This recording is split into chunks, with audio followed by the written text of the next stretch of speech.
Dear बच्चों, आज हम आपको आपके हिंदी बसंत से हम पंछी उन्मुक्त गगन के पार्ट 1 की व्याख्या करेंगे, जिसके कवि शिव मंगल सिंह सुमन जी हैं, जिन्होंने पंछी की मनोदशा का सुंदर वर्णन किया है कि जब पंछी को एक पिंजरे में बंद कर दिया जाता है तो उस समय उसे कैसा प्रतीत होता है। आइए इस कविता के माध्यम से जानेंगे। हम पंछी उन्मुक्त गगन के पिंजर बंद न गा पाएंगे, कनक तीलियों से टकराकर पुलकित पंख टूट जाएंगे। पंछी कहता है कि हम तो इस स्वतंत्र आसमान के उड़ने वाले पंछी हैं, हम इस पिंजरे में बंद रहकर कैसे हम गा पाएंगे। कनक तीलियों से टकराकर पुलकित पंख टूट जाएंगे।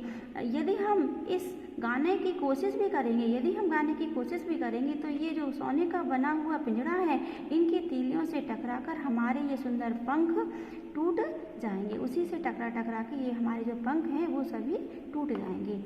हम बहता जल पीने वाले मर जाएंगे भूखे प्यासे, कहीं भली है कटुक निभौरी कनक कटोरी की मैदा से। आगे वो कहता है कि मैं तो जो जल बहने वाला जल होता है, हम उसको पीने वाले पंछी हैं, मर जाएंगे भूखे प्यासे। हम तो इस तरह से इस पिंजरे में बंद रहकर कैद रहकर मर जाएंगे, भूखे प्यासे ही मर जाएंगे, क्योंकि हम तो इससे स्वतंत्र आसमान में उड़ने वाले पंछी हैं। कहीं भली है कटुक निभौरी कनक कटोरी की मैदा से। और जो तुमने हमें इस बंद पिंजरे में खाने के लिए सोने की कटोरी में मैदा रख दी है, खाने का अच्छा आइटम रख दिया है, उससे अच्छा तो हमें स्वतंत्र रूप से उड़कर, चाहे भले ही हमें नीम की निबोरी ही खाना पड़े, वही हमें प्यारी लगेंगी।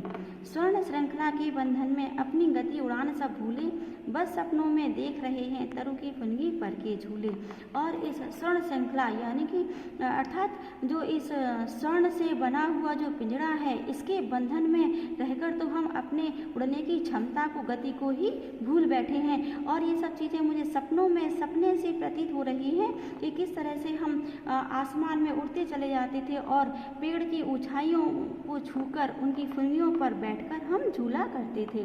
ऐसे थे अरमान के उड़ते नीले नभ की सीमा पाने, लाल किरण से चोंच खोल चुगते तारक अनार के दाने।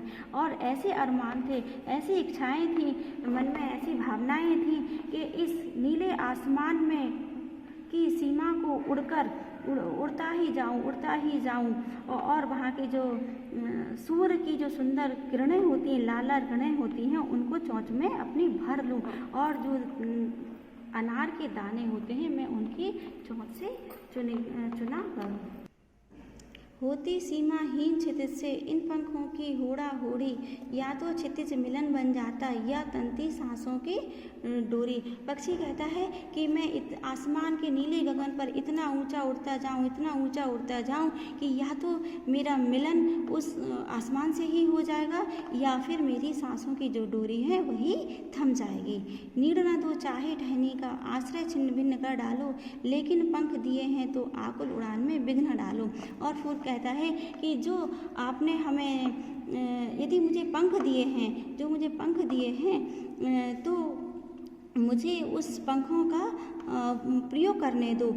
इसकी वजह जो आपने मुझे आश्रय दिया है, रहने के लिए, खाने के लिए भोजन दिया है, वो सब मुझसे ले लो। लेकिन जो मुझे पंख मिले हैं, ईश्वर ने मुझे जो पंख दिए हैं, तो उन पंखों से जो उड़ने की क्षमता है, हमारी उड़ने की जो गति है, उसमें विघ्न बाधाएं ना डालो। तो इस तरह से बच्चों, आपका ये जो पहली कविता है हम पंछी उन्मुक्त गगन की, उसकी व्याख्या पूरी हुई है, जिसके कवि शिव मंगल सिंह सुमन है। और उन्होंने किस तरह से सुंदर वर्णन किया है कि जो पक्षी है, जब हम उनको एक पिंजरे में बंद कर देते हैं और उनको खाना पीना देते हैं, हम अपने आनंद के लिए, हम अपने सिर्फ एक आनंद के लिए पक्षी को बंद कर लेते हैं, लेकिन वो पक्षी पिंजरे में बंद होकर कितना परेशान होता है, वो और उस आज़ाद होकर खुले आसमान में उड़ना चाहता है। वो उसकी जो करुण व्यथा है, इस कविता के माध्यम से कवि ने हम लोगों को समझाया है। तो बच्चों, यह कविता पूरी हुई। धन्यवाद।